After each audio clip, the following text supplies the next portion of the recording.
Hello, everyone, and welcome to Slash Film Daily for January 25th, 2018. On today's show, we're going to be talking about our favorite films from the 2018 Sundance Film Festival. This is Peter Sciretta, and joining me on today's podcast is Slash Film Weekend Editor, Brad Oman. Hey, how's it going? And Slash Film Senior Writer, Ben Pearson. Hey, what's up? So, as you guys probably know, I was at the Sundance Film Festival for less than 24 hours. I did not get to see any films, but Ben and Brad both got to see some films for the site, and we also had Steve, a.k.a. Capone, covering some reviews for the site. But right now we have on the line Brad and Ben to talk about their favorite films of the Sundance Film Festival. And before we get into that, I know some people are probably already tuning out because they're like, Sundance Film Festival, I don't want to hear about this. But, we should mention, some of the biggest films that people are talking about today premiered at last year's Sundance Film Festival. The Big Sick, Call Me by Your Name, So even though you have not heard of these films now, you could very well be very excited about these films at the end of the year. So this is your chance to get in on the ground floor, to hear about some films really early and get excited about something before all your friends and be in the know. Before we get into it, I just want to say I had been going to the Sundance Film Festival for 16 years. Before I started Slash Film, I was a volunteer there, and I would see films there, and I would come home and when those films came out on DVD, I would have like movie nights with my friends and expose them to all these like weird Primer and small independent movies that people probably wouldn't have heard. I mean, I guess now with the internet and social media, like, people hear about things more, but back then it wasn't the case. And I think it's kind of actually how Slash Film started in a way, is to share this love of these films that people probably don't hear about. I know 80% of what we write about are these big superhero films and Star Wars movies, but the part I love about Slash Film the most is us being able to champion a small movie like The Big Sick or Ingrid Goes West or something like that. So I'm excited to find out from you guys, because I wasn't there this year for the first time in 16 years, to find out what movies I should be looking forward to later this year. Actually, before we get into it, guys, how was this year's Sundance Film Festival? Brad, why don't you go first? I will say that it felt like there wasn't any major standouts or titles that were crazy buzzed about or highly anticipated this year. Feels like it's a bit of a lower key festival, even on the sales side of things. There's not a lot of stuff that's getting snatched up like crazy. We're not hearing about a lot of bidding wars or anything like that. But that doesn't mean that there wasn't plenty of good stuff to see. I honestly didn't see a movie that I disliked. There were movies that I was a little lukewarm on, but I still enjoyed things about them, especially performances. And yeah, pretty much everything I saw was something that I enjoyed for one reason or another. And there are plenty of movies that I also love. So at least for my experience, I had a pretty good festival run. And Brad, how many movies did you see total when you were there? My final count was 17. Oh, wow. Okay. Yeah, I think my final count is either 14 or 15. I lost track somewhere in there. But yeah, I haven't been to Sundance in 5 years. So it was cool for me to go back. But yeah, I definitely felt that same sense of almost wariness from a lot of the buyers, and the buzz was not it was not deafening this year for pretty much anything. It was like there was a lot of good stuff, but nothing that people were like, holy crap, drop everything, you have to go see this movie immediately. And we should note that there's less buyers. The Weinstein Company, we know what's going on with them, and Fox Searchlight. Fox is in the process of being purchased by Disney. I'm not sure if they're gun shy in purchasing stuff that wouldn't be coming out until when Disney is actually their overlords. And Netflix and Amazon are just buying everything. And there have been some pretty high-profile cases in the past few years where people have, horrifically overpaid for movies, and really, sort of bottomed out when they eventually release them in the box office. So, like, what was the movie that Nate Parker directed? The Birth of a Nation. I think Fox Searchlight spent like $17 million on that movie or something, and then all of the allegations and past behavior of Nate Parker came out, and that movie just tanked for them. So I think studios and acquisition distributors and stuff like that are probably a little bit more gun shy right now, especially in our current environment. I do remember being at Sundance in the height of, acquisition, independent acquisition, where I remember being at the Eccles Theater, the biggest theater at Sundance, for the premiere of Little Miss Sunshine. And about halfway during the movie, you started to see acquisition people just leave their seats and run because they wanted to go and just place bids, and it was like an exodus of all the acquisition people. Like one after they saw, the Fox Searchlight people left, so the Sony Picture Classic people ran, and it was just madness. But it's hilarious that they were literally running through the theater. Yeah, it was crazy. But okay, so it doesn't sound like it's that crazy this year. But let's start with I guess Brad's number 5 choice, and that is The Kindergarten Teacher. Yeah, so this was a solid little. What starts off as a charming movie about a kindergarten teacher and this precocious young kid who seems to be very skilled at poetry, and it kind of quietly turns into this somewhat unsettling thriller, I'll say. And it stars Maggie Gyllenhaal as the titular character, a kindergarten teacher, and this adorable kid.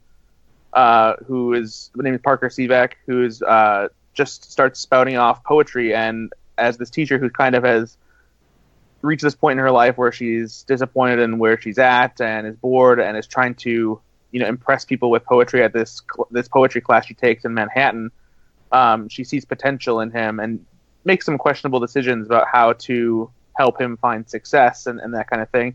It's directed by Sarah Colangelo, who directed Little Accidents before, so she's a Sundance alum, and it's very well done. It raises some interesting questions about how we approach education for our children, and the decisions we make as far as supporting them or the lack of attention we pay to them.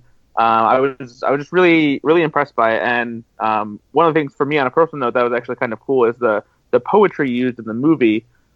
One of the poems that was selected to be used was actually written by a friend of mine who I went to college with. His name is Kaveh Akbar, and he's one of those rare, extremely successful poets who has been featured in The New Yorker and has books and whatnot. So that was really cool to see.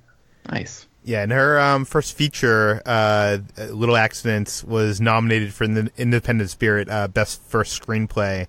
That started off as a short film at the Sundance Film Festival in 2010 and got adapted into a feature. So I'm excited to see what what her latest is like. Let's move on to Ben's number 5 choice, and that is Mandy. Yes, in my review, I called this a primal psychedelic rage scream of a movie, and that really is the best way to describe it. This is Nicolas Cage's film. It's directed by Panos Cosmatos, who is the filmmaker behind a movie called Beyond the Black Rainbow. And this, if you've seen that movie, sort of know a little bit what to expect here. This is set in the early 80s. Nicolas Cage plays a lumberjack who lives in a cabin in the woods with his artist girlfriend, who is played by Andrea Riseborough, and she is captured by a crazy cult leader who conjures a group of motorcycle-riding demons in order to kidnap her. And then the back half of the movie is Nicolas Cage covered in blood and doing drugs and going totally insane, trying to enact his vengeance against this psychotic cult. So the first hour is very, very, very slow, but then once the volcano actually erupts and Cage is let off the chain and just goes nuts, it turns into exactly the movie that you want it to be, based on some of the images and I'm sure the eventual trailer. It's worth pointing out that this movie does not have distribution yet, but apparently it's the highest rated movie on Rotten Tomatoes at the entire Sundance Film Festival right now and has 100% rating, even though I think there's only 15 reviews or something. So I'm sure that will end up dropping once the movie, sort of opens up to a wider amount of people. But still worth pointing out that this insane psychedelic kaleidoscopic nightmare of a movie with Nicolas Cage is the highest rated thing at Sundance. That's pretty nuts. Yeah, that movie does sound crazy. And speaking of crazy, Brad's number 4 is Bodied.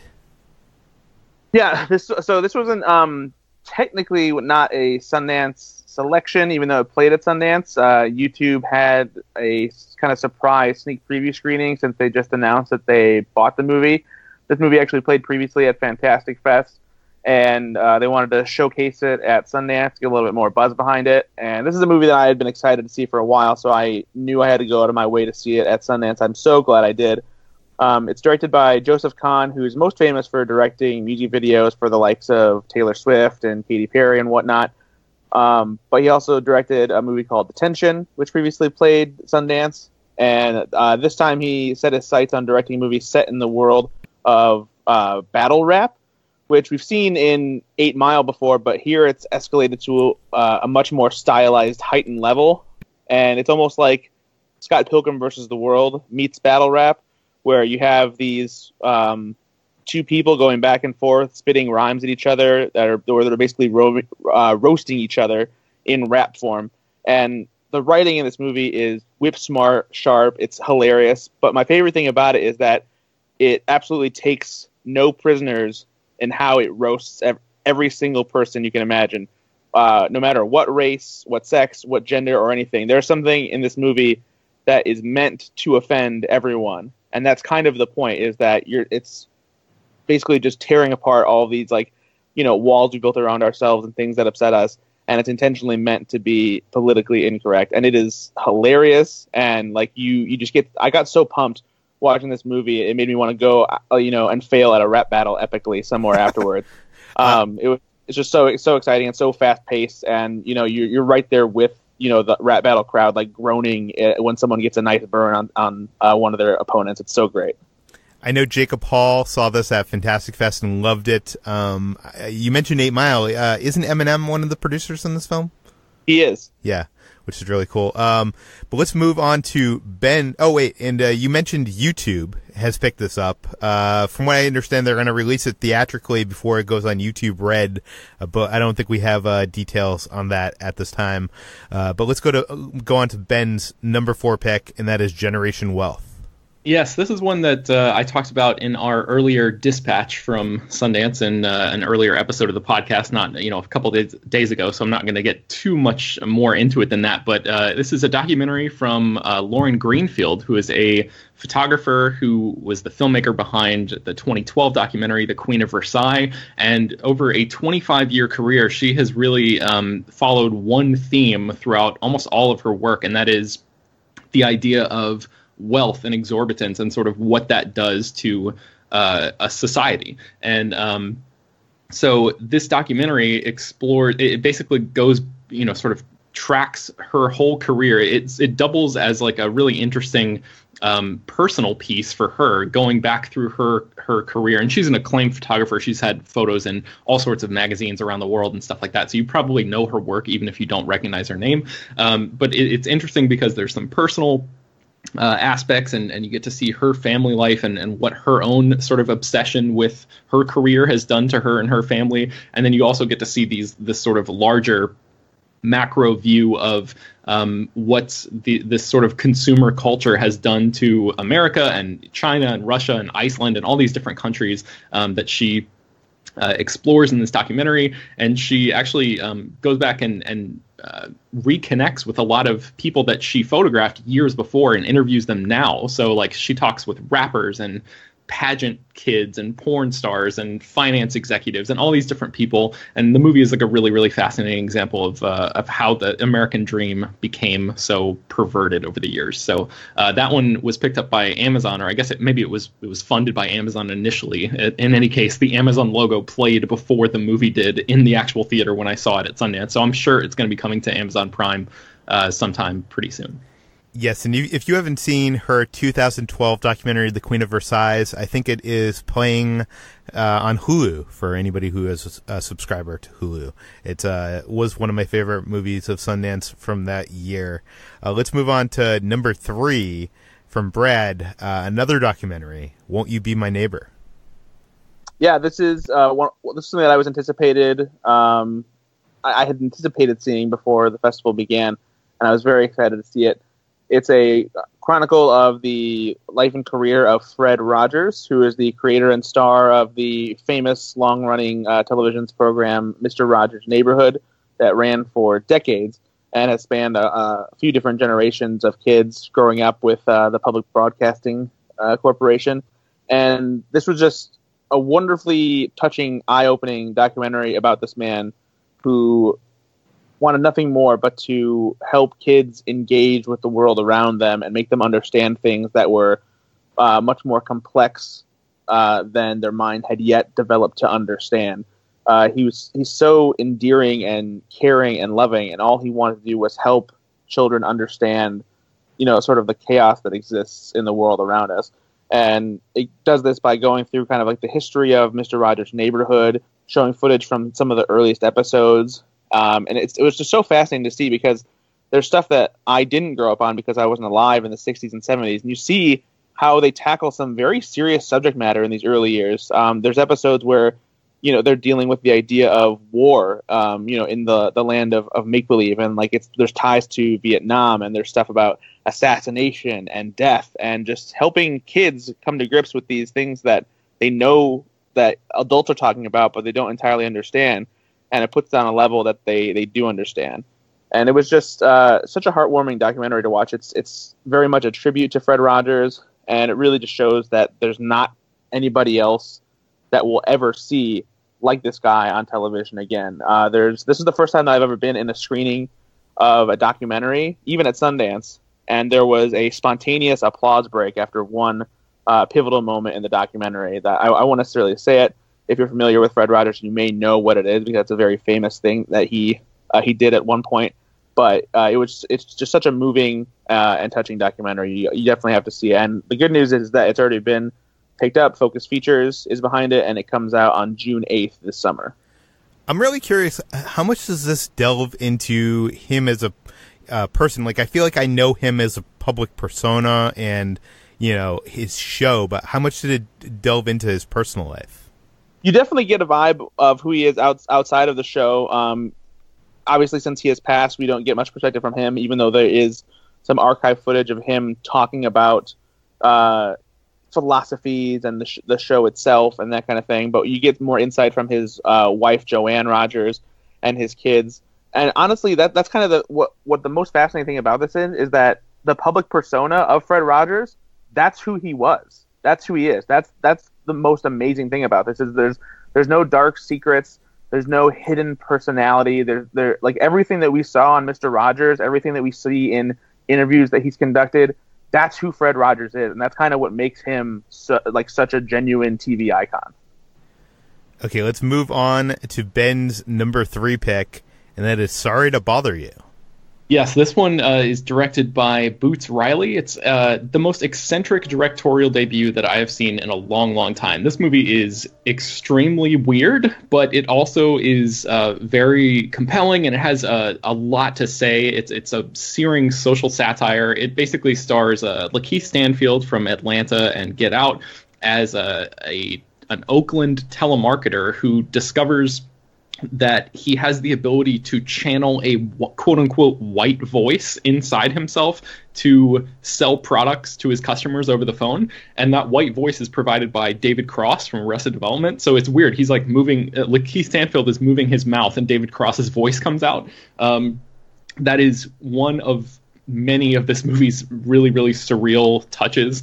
And I almost don't want to say too much about this movie because it's so wild, and I would highly recommend, first of all, the cast includes Lakeith Stanfield, Tessa Thompson, Armie Hammer, Danny Glover, Patton Oswalt, and David Cross. So there's a ton of really great people in this movie.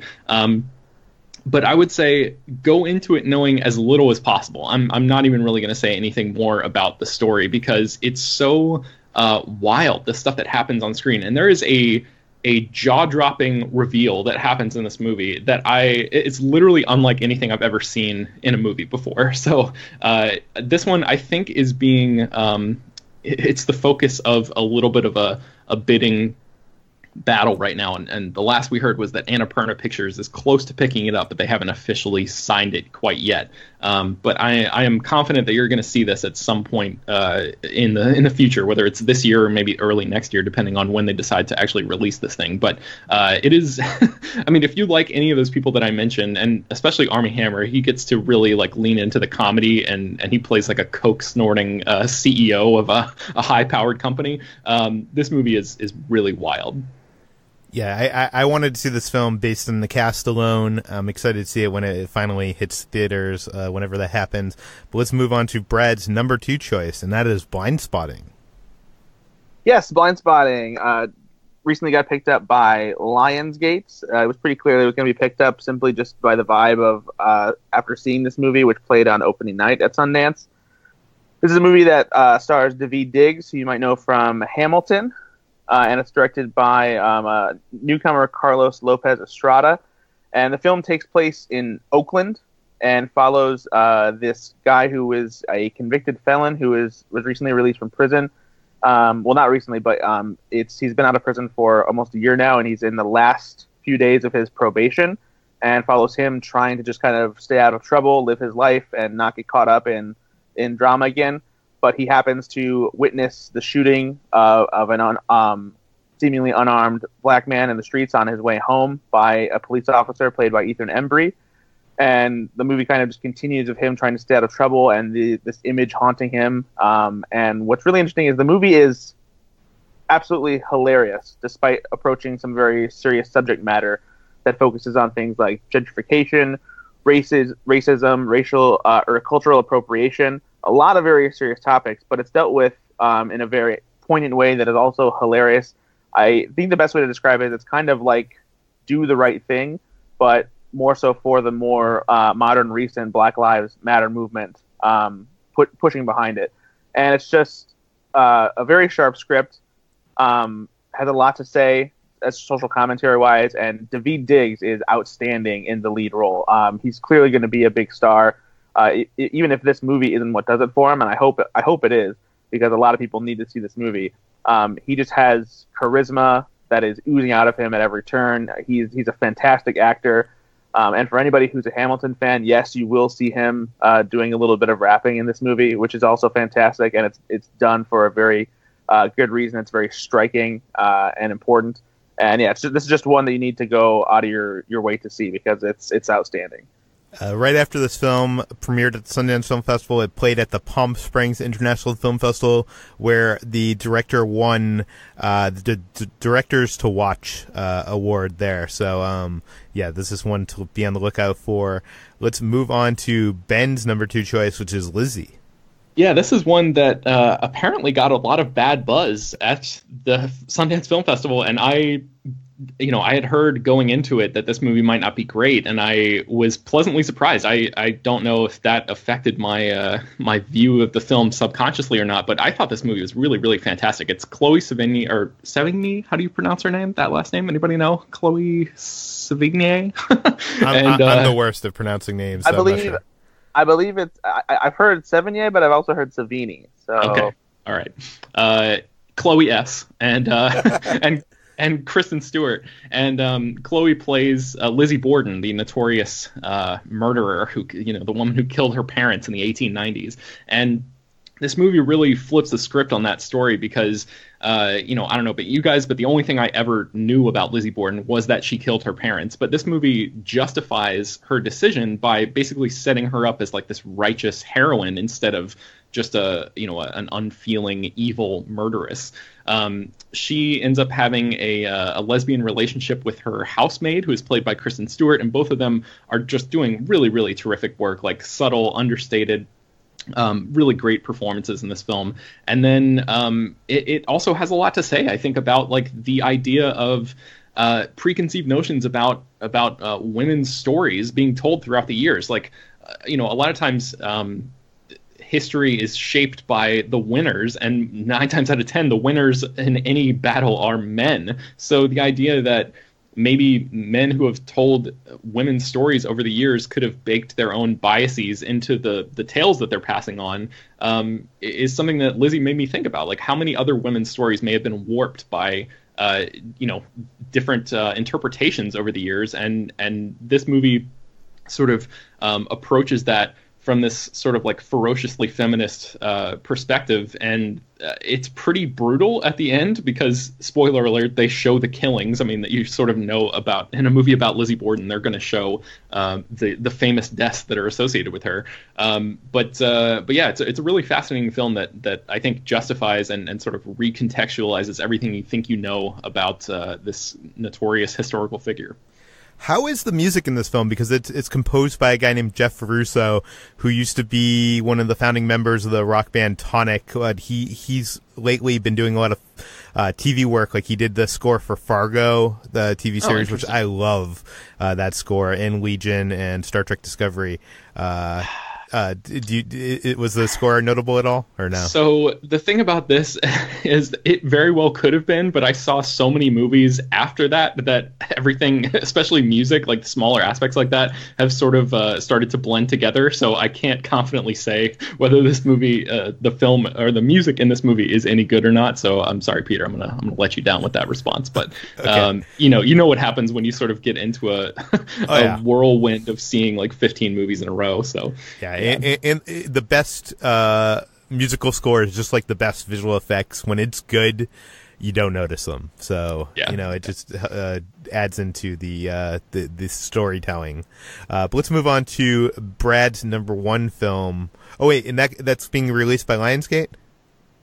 Yes, yeah. I think, or no, Saban Films, which actually they may have some sort of, they may have like a distribution deal with Lionsgate. They don't have a release date yet, but the movie Lizzie just did get picked up. I think it was yesterday. Yeah, and it's weird too. If you look at IMDb, it looks like the same writer is working with the same actress on a Lizzie TV series. I'm not sure if that's happening or not. But. So what I understand is this project started out as a TV series, and it was supposed to go to HBO, and HBO ended up passing on it, and then they ended up paring it down into a movie. So I'm guessing the TV version is probably no longer happening. That makes sense. Well, there's still 2 entries on IMDb, so someone needs to get on that. Let's go to Brad's number one choice, and that is The Tale. Yes, this is my number one pick. I found it to be the most important, timely, and brave movie that was at Sundance. It's directed by Jennifer Fox, who previously had a career in documentary filmmaking, a very skilled and acclaimed documentary filmmaker. And her foray into narrative feature filmmaking is autobiographical, something that draws from her own life. And it's a very unsettling, disturbing recollection of a time when she was, I believe, 13 years old, 11 years old, somewhere around there, when she was sexually abused by a pair of people who she came to trust. And while that sounds like what you would call, a typical depressing, harrowing Sundance movie, what's most compelling about this movie is how Jennifer Fox tells the story. Because the movie begins by following Laura Dern as the older version of Jennifer Fox, playing the filmmaker herself. And she has this memory dredged up from a story that she wrote when she was in grade school about this experience. But she has touched it up and spun it in a way that makes her think that it was a situation where she was very much loved and part of a special relationship with 2 people that she admired and came to trust. As she starts unraveling this story and reading through it, almost in an investigative journalist kind of way, she starts realizing that she has all these repressed memories of what actually happened. And you see the memories change as she digs through them. Details change as she goes back and actually remembers what really happened during this time. And she brings... So, wait, are we seeing the same kind of scenes done in different ways? Yeah, like for example, the earliest example of this is it sets the stage of how she went to this equestrian camp at this woman's ranch named Mrs. G, played by Elizabeth Debicki. And she looks like she's about 14 or 15. And then all of a sudden she realizes that she's much younger after she goes back and looks at pictures of that time. And so we see the scene play out with this younger actress who looks like she's about 14 or 15. And then when Laura Dern realizes she was much younger than she initially imagined, it quickly goes through the same sequence with a girl who is younger, a younger actress around the age that she really was, and that's the actress that we stay with during the flashbacks for the rest of the movie. And so it'll go back through scenes that we've seen and change the details. And there are certain sequences where Laura Dern, the older version of Laura Dern, talks to her younger self, or there's a couple sequences where Jennifer Fox uses these documentary elements where it looks like she's having a conversation with these people from her past as if she were interviewing them, with there's voiceover off camera of her asking questions. It's just a very interesting way to dig through this story and pull out this trauma from her own life. The movie is very unsettling and disturbing to see because of how it portrays the abuse. During the Q&A afterwards, Jason Ritter, who is one of the people involved in the more unsettling scenes, had trouble talking about making of it because of how disturbing it was for him to kind of get into that mindset. Even Ellen Burstyn, who plays Laura Dern's mother in the movie, had trouble talking about it. But it's just such a brave story told by, this woman who really experienced this, terrible abuse. And I feel like it's such an important story because there are so many people out there who unfortunately have had the same experience and have likely repressed these memories. I think it's definitely going to rattle some cages, and it's going to be a big deal once it finally comes out. It doesn't have distribution yet, so we'll see how that goes. But it's a movie that definitely is begging to be seen. Okay, let's move on to Ben's number one pick, and that is Search. Yes, I absolutely love this movie. It is first-time filmmaker Anish Chaganty's directorial debut. This film stars John Cho as a father who basically has to track down his missing 16-year-old high school student daughter, and the entire movie plays out across computer screens. So I know that Unfriended came out in 2015. You guys may remember that movie as a horror film that basically all took place on one screen. But Search sort of expands that premise to multiple computers, cell phones, Google Maps, streaming sites, videos of local newscasts, like app-controlled security footage. It is such an expansive movie for such a limited creative platform that they have to tell this story, and it's really an incredible detective story. I think there's like a voyeuristic quality to this. It is one of the most engaging, sort of compelling, edge of your seat kind of movies that I've seen in a long time. The performances are all great, but you might think that this is just the presentation is just a gimmick, but I think there is so much emotion that Chaganty and his fellow filmmakers were able to capitalize on it and sort of pull out of these tools that we deal with every day on computer screens. And it reminded me a little bit of Catfish, the movie, not the MTV show, how that film sort of incorporated elements of social media and Facebook and all that kind of stuff into the actual movie itself. This does that, but sort of builds on that cinematic language and really builds it out into this amazing new thing. It is a tremendous movie and one of the most electrifying and purely entertaining things that I saw at the entire film festival. Yeah, and you mentioned Catfish. That was actually a film that also premiered at Sundance Film Festival, and the construct of this movie sounds so compelling. I was so intrigued by Unfriended, which also was produced by the wanted filmmaker Timur Bekmambetov, I think. Yeah. Something like that. This film is also produced by him, so it's interesting that he's taking this concept further, and I'm excited to see this. Do you guys have any honorable mentions? Oh, real quick, Sony Pictures picked up Search, so that one should be coming to theater sometime this year, or sometime later this year. I don't have any honorable mentions, but I know Brad does, right? Yeah. The one movie that I really, really enjoyed and that I know a lot of people will as well is a movie called Eighth Grade. That's the featured directorial and writing debut of comedian Bo Burnham, who got a star on YouTube. And the movie focuses on a girl who is in the last week of 8th grade and follows basically just the trials and tribulations of getting ready to go into high school and being awkward around boys and being obsessed with her phone and computer and having a very frustratingly confrontational relationship with her father, who's kind of awkwardly and dorkily trying to be sweet and engage with her, but she just won't have it, and is so annoyed at just like him asking the simplest questions. Somehow Bo Burnham, despite being a 27-year-old guy, has perfectly tapped into the mind of a 13-year-old girl. It's crazy how well he's written this movie and capture the voice of teenagers and the struggle of what it's like to connect. It's done so much better than many other coming of age movies that I've seen.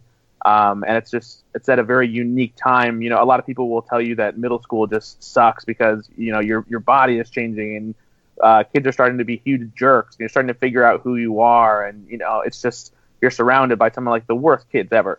And this perfectly captures all the aspects of that. It's very lively. It's very funny. It's charming. And it's just got, all these different things going for it. And it's definitely going to be one that people are going to want to see. Is there any other movies that people were talking about that maybe you guys did not see? Yes. So there's one called Hereditary, which is supposedly one of the scariest horror movies to come out in, a decade, is what people are saying. And I think across the board, the reactions that I've seen and heard, overheard on buses and all that kind of stuff while we were in Park City was that this movie is incredible. So I'm bummed that neither Brad or I had a chance to check this one out in person, but I think that one is going to be coming out later this year, fingers crossed. And then one other one that I just wanted to mention. Yeah, if you are looking for a perspective on it, actually, Steve, who helped us with extra coverage, will have a review of Hereditary coming sometime soon. So we'll have some kind of perspective on it, even though Ben and I didn't see it. Oh, cool. Yeah, that's great. And you guys should be sure to check out, we've written a ton of reviews and Steve has been helping out a lot, and we have a lot of his reviews up on slashfilm.com as well. So be sure to check out all of our footage there. One other one that I wanted to bring up really quickly, just because it's going to be immediately accessible for everyone starting on Friday, which is I think tomorrow, right, is A Futile and Stupid Gesture, which is a new Netflix movie that is about the National Lampoon, and it has a terrific cast. Donald Gleason and Amy Rossum and Joel McHale. I think Joel McHale plays Chevy Chase in the movie. And they're Brad, probably more about this one, right? Yeah, I'll actually hijack this from you because I got a chance to watch this last night because I got a screener. The premiere actually happened the day after we left Sundance. But since it comes out on Netflix this week, they were very much willing to hand out screeners, and so I watched it last night. And there's a review that will be up on Slashfilm by the time you're listening to this. And Will Forte's in the lead, playing Doug Kenny, who was one of the co-founders of National Lampoon, and it follows kind of the rise and the success of National Lampoon as a magazine, and then venturing into a radio show and movies with Animal House and Caddyshack. But what's so interesting about this is coming from David Wayne, who wrote Wet Hot American Summer and directed They Came Together and Role Models, is it's not just a traditional biopic or showbiz drama. He adds these cool meta elements into it where they're talking about what's happening and mock the fact that they've cast people like Joel McHale as Chevy Chase and John Daly as Bill Murray, and they don't really look like the people that they're playing. They make fun of biopic tropes, without being a parody. It's more so satire and commentary on it as they go through the story. And you have Martin Mull, who's narrating the movie as an older version of Doug Kenny, which is an interesting choice which you'll understand after you see the movie why it's so interesting because of the story of Doug Kenny himself. But yeah, it's so well done. Not only is it hilarious, but it does have something interesting to say other than just being funny about kind of the tragedy that comes with being a comedian and how you're kind of always obsessed with trying to get the next laugh and figuring out where that's going to come from. So yeah, it's a very good movie that you should definitely watch on Netflix once it comes out on Friday. So that does it for our Best of Sundance episode of Slash Film Daily. You'll be able to find an article listing all these movies and more on slashfilm.com on Monday, I think it is. I think so, yes. Yes. And you can read all the reviews of these movies on slashfilm.com, including the reviews from Steve, who could not join us today. Brad, where can people find more of your work online? I'm always writing on slashfilm.com. You can find me on Twitter at Ethan_Anderson. And you can check out my podcast, which is called Go Flix Yourself, FLIX, on iTunes and other podcasting platforms. Ben, where can we find more of you? You can find me at Slashfilm as well, and you can find me on Twitter at Ben Pears. You can find me at /film on Twitter, /film.com for all the reviews we talked about today. You can subscribe to this podcast, /film daily, published every weekday on iTunes, Google Play, Overcast, all the popular podcast apps. If you have a question, comment, concern, send it to us at peter@/film.com and leave your name and general geographic location in case we mention it on the air. Please go rate and review us on iTunes. Tell your friends about this, spread the word, and we'll see you tomorrow.